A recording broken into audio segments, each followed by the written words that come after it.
So I had a lot of confidence at the beginning of this video that I had figured out this problem. I was wrong about a lot of stuff.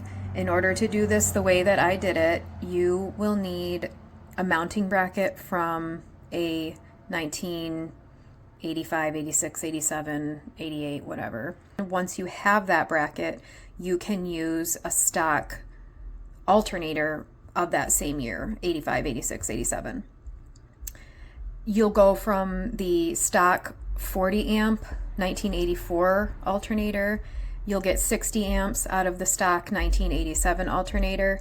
If you want a higher output alternator, there's a company I found called Power Bastards that does make a nice direct fit for the 85 through later models.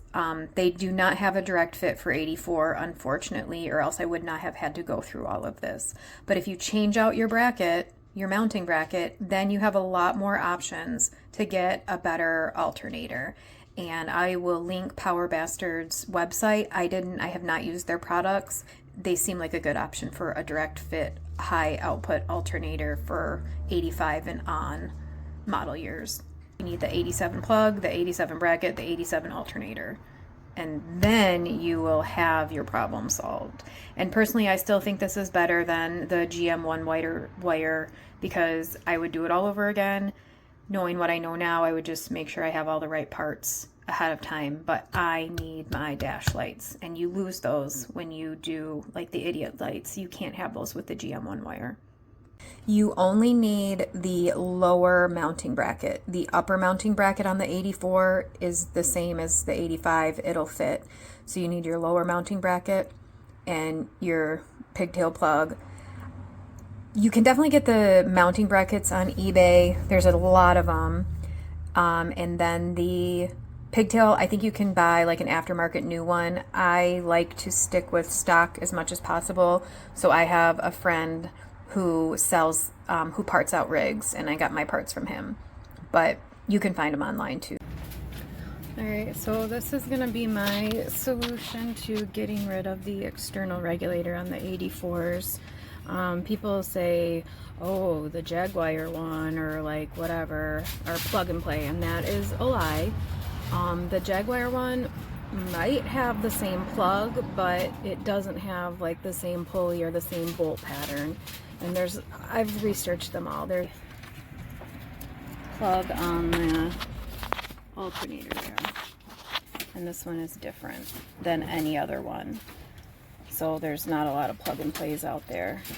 But you just unplug this from the back of your alternator, and then you cut all these wires going to it.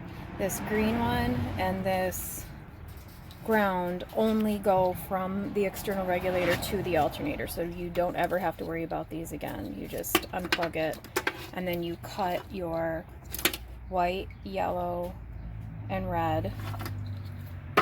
And what I'm doing is taking a pigtail that fits the 85 and later models that I bought from somebody. They just cut it off a rack or something and sent it to me.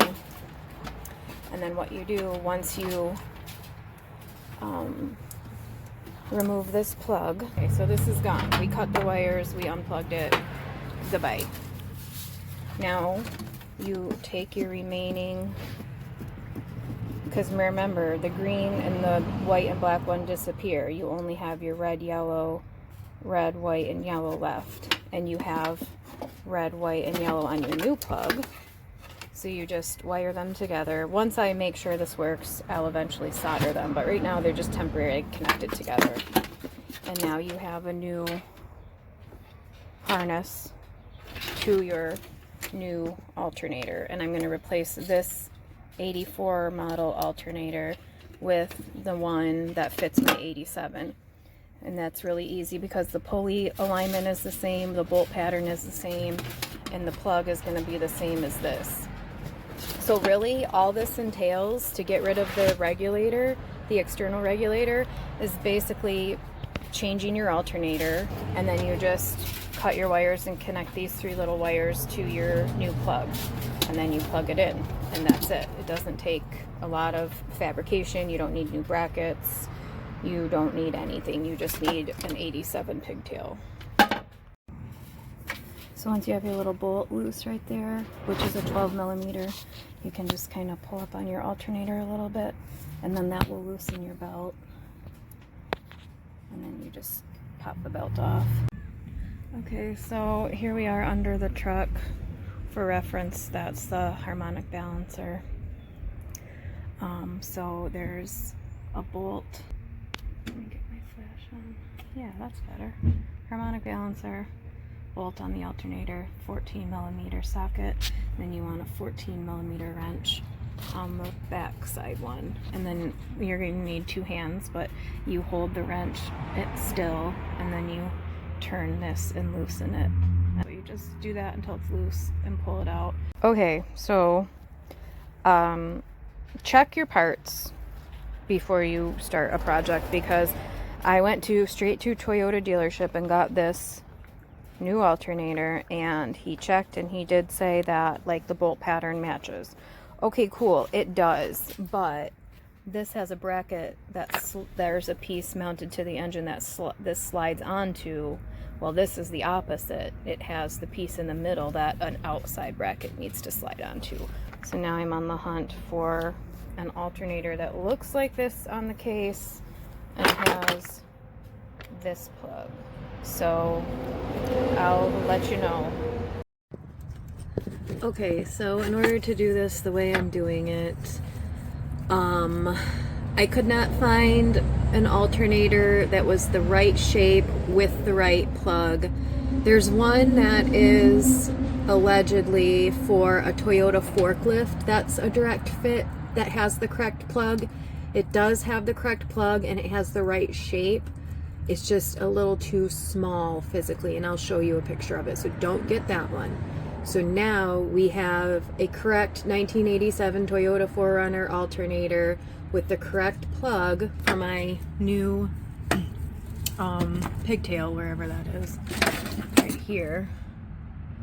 But we don't have the right shape bracket. So I bought the right shape bracket, and we're gonna put all the pieces together. So you have to take this bracket off. It is bolted to the motor mount, but only by the first 2 bolts, and the back 2 bolts will stay on the motor mount, so like don't fret. So we're gonna, there's 1, 2, 3, 4 bolts. Take those off, and then this should like kind of pull out from between the motor mount and the motor, and then we'll.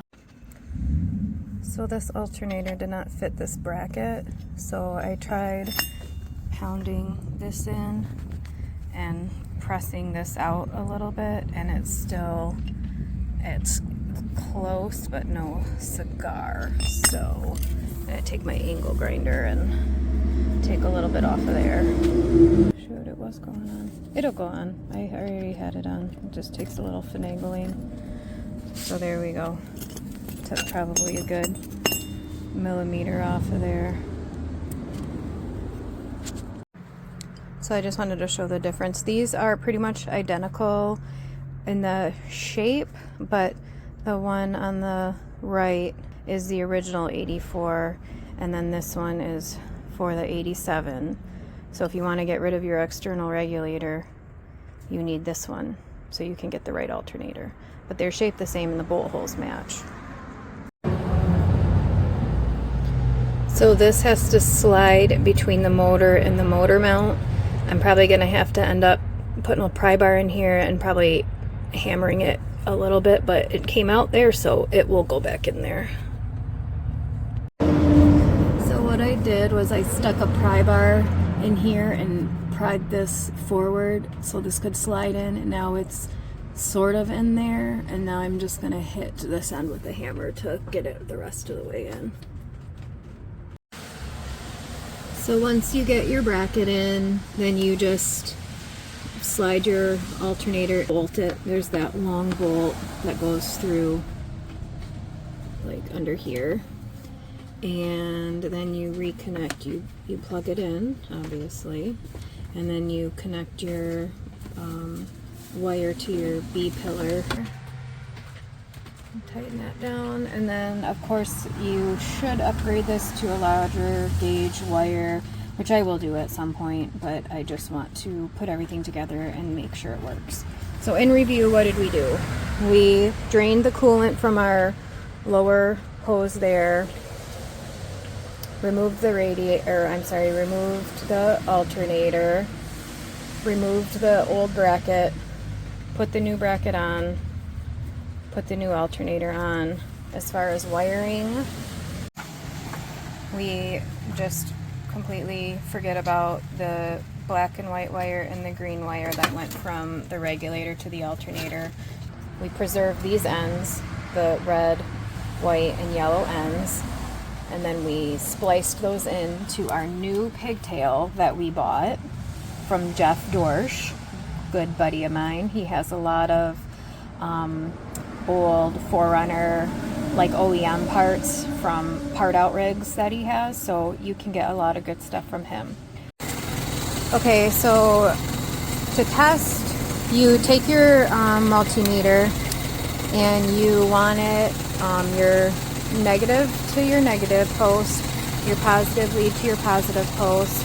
We have 14 volts, which we got 14 volts, and then when you rev the engine a little bit, you're going to want to see that that does not drop. And it goes up a little bit. So that should mean that our alternator is working.